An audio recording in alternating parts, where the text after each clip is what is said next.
I'm Rachel Louise Just with the ABC 15 political team.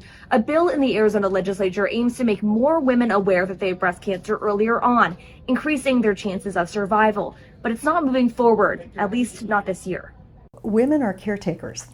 That's what we do. And when it comes down to it, the decision between putting food on the table and adding on another healthcare cost. So many of them make the decision to care for their family instead of themselves. It's easy to see how the cost can become too much. Breast cancer imaging can easily top $1,000. The earlier the diagnosis and earlier the stage that a patient has, the better the prognosis. Valerie Sorkin-Wells knows. Her mother was diagnosed with breast cancer when Valerie was just 7 years old.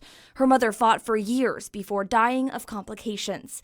Valerie grew up, raised her daughter. Then in 2019, my daughter, age 34, was diagnosed with triple-negative breast cancer, which is a highly aggressive breast cancer. Then Valerie was diagnosed with the same disease. Although I wasn't surprised, I was a little deflated. She's now fighting a personal fight, pushing for early detection of breast cancer with the goal of lowering barriers to treatment. A stepping stone towards that goal is House Bill 2561. Introduced by Republican Representative Michelle Pena, it would get rid of out-of-pocket costs for breast imaging deemed to be medically necessary, including breast MRIs and ultrasounds. If you remove that obstacle, more women are going to be able to get an earlier diagnosis. 27 other states have already approved similar legislation, but in Arizona, it's stalled in committee and is not expected to move forward this year.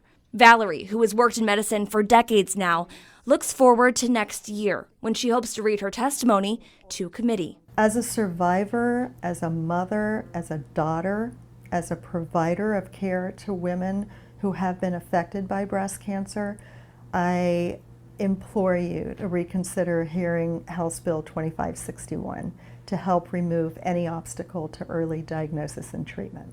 For ABC 15's political team, I'm Rachel Louise Just.